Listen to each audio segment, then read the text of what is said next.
নমস্কার। Natural homeopathy solutions চ্যানেলে আপনাদের সবাইকে স্বাগত। আজকের ভিডিওটা সেই সমস্ত মানুষদের জন্য যারা পাইলস বা অর্শের মতো একটা কষ্টকর কিন্তু সাধারণ সমস্যা নিয়ে দিনের পর দিন নীরবে ভুগে চলেছে। অপারেশনের নাম শুনলেই কি ভয় লাগে? টয়লেটে যাওয়ার সময় অসহ্য জ্বালা যন্ত্রণা, রক্তপাত কি আপনার জীবনকে দুর্বিষহ করে তুলেছে? বিশ্বাস করুন, আপনি একা নন। লক্ষ লক্ষ মানুষ আজ এই কষ্টের মধ্যে দিয়ে যাচ্ছেন। আর অনেকেই শুধু অপারেশনের ভয়ে সঠিক চিকিৎসার খোঁজ পর্যন্ত রাখেন না। কিন্তু যদি বলি এমন কিছু পথ আছে যা আপনাকে অপারেশন ছাড়াই এই কষ্ট থেকে স্বস্তি দিতে সাহায্য করতে পারে, ভয় পাবেন না। কারণ আজ আমরা এমন ৫টা বহুল প্রচলিত হোমিওপ্যাথি ওষুধের কথা আপনাদের সামনে রাখবো, যা পাইলসের বিভিন্ন উপসর্গের মোকাবিলা করতে এবং আপনাকে আরাম দিতে যথেষ্ট পারদর্শী। হোমিওপ্যাথি চিকিৎসার দর্শন অনুযায়ী এটি শুধুমাত্র রোগের লক্ষণকে চাপা দেয় না, বরং শরীরের নিরাময় ক্ষমতাকে জাগিয়ে তুলে সমস্যার মূলে গিয়ে কাজ করার চেষ্টা করে। এই ভিডিওতে আমরা জানব কোন কোন লক্ষণে কোন ওষুধটি কার্যকরী হতে পারে, পাইলস হওয়ার পেছনে কারণগুলো কি, এবং জীবনযাত্রায় কী কী ছোট ছোট পরিবর্তন আনলে আপনি এই সমস্যা থেকে অতি অনায়াসে মুক্তি পেতে পারেন। তাই ভিডিওটি স্কিপ না করে প্রথম থেকে শেষ পর্যন্ত দেখুন, কেননা এই তথ্যগুলো আপনার বা আপনার কোনো কাছের মানুষের অনেক কাজে আসতে পারে। অপারেশনের ভয়ে কি পাইলসের কষ্ট দিনের পর দিন সহ্য করে যাচ্ছেন? সকালে টয়লেটে যাওয়ার চিন্তাতেই আপনার মনে কি আতঙ্ক উদ্রেক হয়? যদি উত্তর হ্যাঁ হয়, তাহলে এই ভিডিও আপনার জন্যই। আমরা এমন 5টা শক্তিশালী হোমিওপ্যাথি ওষুধের কথা জানাবো, যা হোমিওপ্যাথিক তত্ত্ব অনুযায়ী অপারেশন ছাড়াই পাইলসের উপসর্গের মূল কারণগুলোকে লক্ষ্য করে কাজ করতে পারে এবং আপনাকে স্বস্তি দিতে পারে। আপনি কি জানেন পাইলস কেন হয়? এর সাধারণ লক্ষণগুলো কি? মূল আলোচনায় যাওয়ার আগে সহজে এটা জেনে নেওয়া ভালো যে পাইলস বা অর্শ আসলে কী এবং কেন হয়। খুব সহজ ভাষায় বললে, পাইলস হলো মলদ্বারের ভেতরের বা বাইরের দিকে শিরা ফুলে যাওয়া। এই শিরাগুলো যখন অতিরিক্ত চাপের কারণে ফুলে যায় এবং তাতে রক্ত জমে, তখনই পাইলসের যন্ত্রণাদায়ক লক্ষণগুলো দেখা দেয়। এর প্রধান কারণগুলোর মধ্যে রয়েছে দীর্ঘস্থায়ী কোষ্ঠকাঠিন্য। এটি পাইলসের সব থেকে বড় শত্রু। মলত্যাগের সময় অতিরিক্ত চাপ দেওয়ার ফলে মলত্যাগের শিরাগুলোর ওপর প্রচণ্ড চাপ পড়ে এবং সেগুলো ফুলে যায়। ভুল খাদ্যাভ্যাস, খাবারে ফাইবার বাসযুক্ত খাবার যেমন শাকসবজি ফলমূল কম খাওয়া, ভাজাভুজি অতিরিক্ত মশলাদার খাবার বা ফাস্ট ফুড বেশি খাওয়া, এটা হচ্ছে অন্যতম শ্রেষ্ঠ কারণ। কম জল পান করা, জল বেশি না খেলে মল শক্ত হয়ে যায়। বসে বসে জীবন কাটানো, যারা দীর্ঘক্ষণ এক জায়গায় বসে থাকেন এবং কাজ করেন, তাদের এই সমস্যা হওয়ার ঝুঁকি সব থেকে বেশি থাকে। শরীরের বাড়তি ওজন তলপেটে মলদ্বারের শিরাগুলোর ওপর চাপ সৃষ্টি করে। গর্ভাবস্থায় জরায়ু বড় হয়ে যাওয়ার ফলে তলপেটের শিরায় চাপ পড়ে এবং হরমোন পরিবর্তনেও পাইলস হয়। ভুল টয়লেট অভ্যাস, টয়লেটে গিয়ে দীর্ঘক্ষণ ধরে বসে থাকা বা মলত্যাগের জন্য অতিরিক্ত জোর দেওয়ার অভ্যাসও পাইলসের ঝুঁকি বাড়িয়ে দেয়। আর সাধারণ লক্ষণগুলো কি কি? আপনার এর মধ্যে কোনটা হয়? মলত্যাগের সময় বা পরে টকটকে লাল রক্তপাত হওয়া, মলদ্বারে ব্যথা জ্বালা চুলকানি অনুভব করা, মলদ্বারের চারপাশে এক বা একাধিক মাংসপিণ্ডের মতো ফুলে ওঠা, যা স্পর্শ করলে ব্যথা হতে পারে, মলত্যাগ করার পরও পেট পুরোপুরি পরিষ্কার হয় না, এমন অনুভূতি হওয়া, কিছু ক্ষেত্রে এই ফোলা অংশ থেকে আঠালো পদার্থ বা মিউকাস বের হতে থাকে। এই লক্ষণগুলো যদি আপনার সঙ্গে মিলে যায়, তাহলে একদমই অবহেলা করবেন না। সঠিক সময় পদক্ষেপ নিলে এই সমস্যা অনেক সময় নিয়ন্ত্রণে রাখা সম্ভব। এবার চলুন 5টা হোমিওপ্যাথিক ওষুধ সম্পর্কে আপনাদের জানিয়ে দিই। যে 5টা হোমিওপ্যাথি ওষুধের কথা বলবো সেগুলো পাইলসের বিভিন্ন উপসর্গে কার্যকর বলে পরিচিত। তবে মনে রাখবেন, এই আলোচনা শুধুমাত্র তথ্যের জন্য। যে কোনো ওষুধ খাওয়ার আগে অবশ্যই একজন প্রশিক্ষিত চিকিৎসকের পরামর্শ নিতে ভুলবেন না। কেননা এ ব্যাপারে নিশ্চয়ই আপনারা জানেন যে হোমিওপ্যাথি চিকিৎসায় রোগীর শারীরিক ও মানসিক লক্ষণের কথা বিবেচনা করা হয় এবং তারপরে ওষুধ নির্বাচন করা হয়। প্রথম ওষুধটির নাম হলো স্কুলাসিপ। এই ওষুধটা মূলত সেই ধরনের পাইলসের জন্য বেশি ব্যবহৃত হয় যেখানে রক্তপাত কম বা প্রায় নেই, কিন্তু ব্যথার অস্বস্তি অত্যন্ত বেশি। মলদ্বারে একটা ভারী ভারী ভাব, মনে হয় ভেতরে কিছু একটা আটকে আছে। কোমরে আর নিচে, মানে পিঠের নিচের অংশে প্রচণ্ড ব্যথা, হাঁটাচলা করলে এই ব্যথা আবার বেড়ে যায়।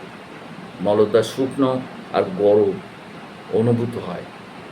ব্যথাটা ভোঁতা ধরনের, যেন একটা ছোট কাঠি ফুটিয়েছে এরকম অনুভূত হয়। থাকে কোষ্ঠকাঠিন্য, মূল খুব শক্ত ও শুকনো হয়। স্কুলেস মূলত সেই সব পাইলসের ক্ষেত্রে ভাবা হয় যেখানে শিরার রক্ত চলাচল ধীর হয়ে অস্বস্তি তৈরি করে, যাদের জীবনযাত্রা মূলত বসে কাজ করার জন্যে এবং কোমর ব্যথা একটা বড় সমস্যা। এটা তাদের জন্যে প্রাথমিক পছন্দের ওষুধ হিসেবে ভাবা হয়। হ্যামামেলিস ভার্জিয়ানা। যদি আপনার পাইলসের মূল সমস্যাই হয় রক্তপাত, তাহলে হোমিওপ্যাথিতে হ্যামামেলিসকে একটি গুরুত্বপূর্ণ ওষুধ বলে মনে করা হয়। এই ওষুধটি শিরার উপর কাজ করে রক্তপাত নিয়ন্ত্রণে সাহায্য করে বলে হোমিওপ্যাথিক শাস্ত্রে এর বহুল প্রশংসা করা হয়েছে। প্রচুর পরিমাণে কালচে রঙের রক্তপাত হয় যা সহজে জমাট বাঁধতে চায় না। মলদ্বার খুব স্পর্শকাতর থাকে, সামান্য ছোঁয়াতেও ব্যথা লাগে। আঘাত লাগার মতো ব্যথা বা কালশিটে পড়ার মতো অনুভূতি হয়। রক্তপাতের পর রোগী খুব দুর্বল হয়ে পড়ে। অনেক সময় ব্যথা, জ্বালা এবং ভারবোধ একসঙ্গে থাকতে পারে। যে কোনো জায়গা থেকে, বিশেষ করে পাইলস থেকে যদি ধীর গতিতে কালচে রক্ত ঝরতে থাকে, তাহলে হ্যামামেলিস ওষুধটির কথা ভুলে যাবেন। নেক্সট ভূমিকা, লাইফস্টাইল ঠিক নেই। যারা দিনরাত বসে কাজ করেন, মানসিক চাপ আর খাওয়া দাওয়ার যাদের কোনো ঠিক ঠিকানা নেই, তাহলে নাক্স ভূমিকা ওষুধটা আপনার জন্য নির্বাচন করা হবে। আধুনিক জীবনযাত্রার কারণে শ্রেষ্ঠ পাইলসের জন্য নাক্স ভূমিকা একটি বহুল প্রচলিত ওষুধ। হোমিওপ্যাথিতে একে পলিক্রেস্ট মেডিসিন বলা হয়, যা তাদের অতিরিক্ত মশলাদার খাবার, ভাজাভুজি, কফি, অ্যালকোহল সেবন করেন এবং যাদের জীবনযাত্রা অনিয়মিত, তাদের জন্য এটি বিশেষভাবে উপকারী। বারবার মলত্যাগের ইচ্ছা হয়, পেট পরিষ্কার হয় না, প্রতিবার অল্প পরিমাণে মলত্যাগ হয়, মনে হয় আরও কিছুটা রয়ে গেল। কোষ্ঠকাঠিন্যের সঙ্গে চুলকানিযুক্ত ব্যথাদায়ক পাইলস থাকে। সকালে ঘুম থেকে ওঠার পর সমস্যাগুলো বেশ কষ্ট দেয়। বদহজম, গ্যাস এবং পেটের অন্যান্য সমস্যা পাইলসের সঙ্গে জড়িয়ে থাকে। এই ধরনের রোগীরা সাধারণত খিটখিটে মেজাজের এবং অধৈর্য হন। এটা মূল ব্যাপার, মনে রাখবেন। নেক্সট ভূমিকা, হজমের প্রক্রিয়া এবং স্নায়ুতন্ত্রের উপর কাজ করে, তাই কোষ্ঠকাঠিন্যের প্রবণতা কমাতে সাহায্য করতে ওস্তাদ। এর ফলে পাইলসের উপর চাপ কমে আর লক্ষণগুলো থেকে আরাম পাওয়া যায়। 4 নম্বর ওষুধটি হলো সালফার। সালফার হোমিওপ্যাথিতে একটি গভীর ক্রিয়াশীল ওষুধ, তাকে বলে ডিপ অ্যাক্টিং মেডিসিন। দীর্ঘস্থায়ী ক্রনিক রোগের চিকিৎসায় অত্যন্ত উপযোগী একটি ওষুধ। যখন পাইলসের সমস্যা বারবার ফিরে আসে এবং অন্য ওষুধের সাময়িক আরাম মিললেও স্থায়ীভাবে ভালো হয় না, তখন সালফারের কথা ভাবা হয়। মলদ্বারে তীব্র জ্বালা, চুলকানি থাকে যা গরমে এবং জল লাগলে যায় আরও বেড়ে। সকালে ঘুম ভাঙার সাথে সাথেই টয়লেটে দৌড়াতে হয়। মলদ্বার লাল হয়ে থাকে, সেখানে জ্বালা পোড়া অনুভূতি হয়। পাইলসের সাথে ত্বকের অন্যান্য সমস্যা যেমন একজিমা বা চুলকানিও থাকতে পারে। রোগীর পা, মাথার তালু প্রায়শই গরম থাকে এবং তিনি পা ঠান্ডা জায়গায় রাখতে পছন্দ করেন। সালফার শরীরে সামগ্রিক ব্যবস্থাপনার উপর কাজ করে।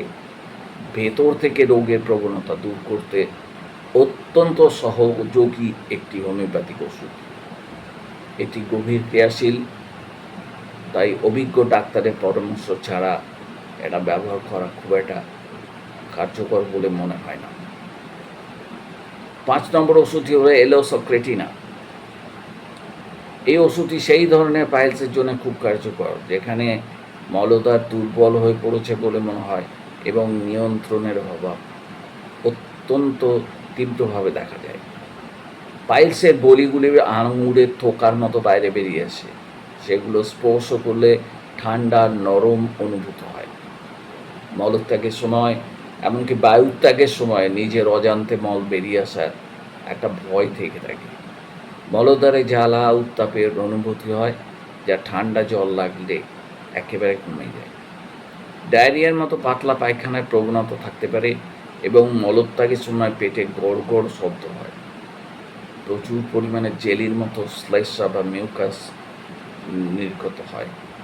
অ্যালোসোক্রেটিনা মূলত সেই সব রোগীদের জন্য নির্দেশিত হয় যাদের মলদ্বারের পেশি শিথিল হয়ে গেছে এবং পাইলসের বলিগুলো প্রায়শই বাইরের দিকে ঝুলে থাকে। এর পাশাপাশি বাহ্যিকভাবে ব্যবহারের জন্য অনেক হোমিওপ্যাথিক ক্রিমও ব্যবহার করা হয়, যা স্কুলের স্যানামেলিসের মতো উপাদান দিয়ে তৈরি। এগুলো বাহ্যিক পাইলসের ব্যথা, জ্বালা সাময়িকভাবে কমাতে সহায়তা করে। জীবনযাত্রা এবং খাদ্যাভ্যাসের পরিবর্তন হলো আসল ওষুধ। মনে রাখবেন, শুধু ওষুধ খেলেই হবে না।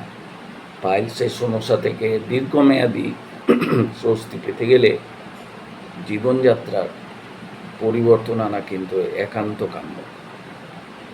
ফাইবার সমৃদ্ধ খাবার খাবেন, পর্যাপ্ত পরিমাণে জল পান করবেন, নিয়মিত ব্যায়াম করবেন, 30 মিনিট হাঁটবেন বা হালকা ব্যায়াম করবেন। এটা আপনার হজম ক্ষমতাকে উন্নত করবে, রক্ত সঞ্চালন বাড়িয়ে দেবে। সিচ বাথ। একটা গামলায় গরম জলে সামান্য লবণ মিশিয়ে দিনে 2 বার 10 থেকে 15 মিনিট বসুন। জলটা যেন বসার উপযোগী হয়। এটা ব্যথা, জ্বালা, ফোলা কমাতে অদ্বিতীয়। কিছু খাবার এড়িয়ে চলবেন, একদম খাবেন না। অতিরিক্ত ঝাল, মশলা, তেলযুক্ত খাবার, ফাস্ট ফুড, প্রসেসড ফুড, মাংস এবং ময়দার তৈরি খাবার যতটা সম্ভব হয় এড়িয়ে যাবেন। সঠিক টয়লেট অভ্যাসটা বজায় রাখার চেষ্টা করবেন। মলত্যাগের সময় অতিরিক্ত চাপ দেবেন না। টয়লেটে দীর্ঘক্ষণ বসে মোবাইল ফোন দেখবেন না বা খবরের কাগজ পড়বেন না। এরকম ধরনের অভ্যাস থাকলে সেটাকে ত্যাগ করার চেষ্টা করুন। আজকের আলোচনা থেকে আমরা এটা জানতেই পারলাম, পাইলসের মতো কষ্টকর সমস্যার জন্য হোমিওপ্যাথিতে কিছু কার্যকর ওষুধ রয়েছে, যা অপারেশনের বিকল্প হিসেবে অনেকে ভেবে দেখতে পারে। এসকুলেসিভ, হ্যামামেলিস, নাক্স ভূমিকা, সালফার এবং অ্যালোসোক্রেটিনার মতো ওষুধগুলো সঠিক লক্ষণের সাথে মিলিয়ে প্রয়োগ করা হলে ভালো ফল দিতে পারে বলে হোমিওপ্যাথির চিকিৎসকরা দাবি করেন। তবে সবচেয়ে জরুরি কথা যেটা বলতেই হচ্ছে আর কি, কখনোই নিজে থেকে চিকিৎসা করতে যাবেন না। একজন যোগ্য হোমিওপ্যাথিক ডাক্তারের সাথে বিস্তারিত আলোচনা করুন। তিনি আপনার রোগের ইতিহাস, আপনার শারীরিক ও মানসিক গঠন বিচার করে সঠিক ওষুধ এবং তার মাত্রা নির্ধারণ করে দেবেন। হোমিওপ্যাথি চিকিৎসায় ধৈর্যটা বড় দরকার। আপনি যদি খুব তাড়াতাড়ি অধৈর্য হয়ে পড়েন তবে কিন্তু আপনার রোগ পুরোপুরি সারবে না। সঠিক চিকিৎসার সাথে জীবনযাত্রায় প্রয়োজনীয় পরিবর্তন আনলে আপনি অবশ্যই এই সমস্যা থেকে মুক্ত হতেই পারবেন। যদি এই ভিডিওটা আপনার কাছে তথ্যপূর্ণ বলে মনে হয় তাহলে দয়া করে ভিডিওটি লাইক করবেন এবং আপনার বন্ধুদের ও পরিবারের মানুষের সাথে শেয়ার করবেন যাদের এই তথ্যের প্রয়োজন হতে পারে। পাইলস বা অন্য কোনো স্বাস্থ্য সমস্যা নিয়ে আপনার যদি কোনো প্রশ্ন থাকে নিচে কমেন্ট বক্সে জানাতে কিন্তু একদম ভুল করবেন না। স্বাস্থ্য সম্পর্কিত এমন আরও নির্ভরযোগ্য তথ্য পেতে আমাদের channel natural homeopathy solutions subscribe করতে ভুলবেন না এবং নতুন ভিডিওর নোটিফিকেশন পেতে বেল আইকনটি প্রেস করতেও ভুলবেন না। সবাই সুস্থ থাকুন, ভালো থাকুন। ধন্যবাদ। আবার দেখা হবে অন্য কোনো ভিডিওতে। ততক্ষণের জন্যে বিদায়। ভালো থাকুন।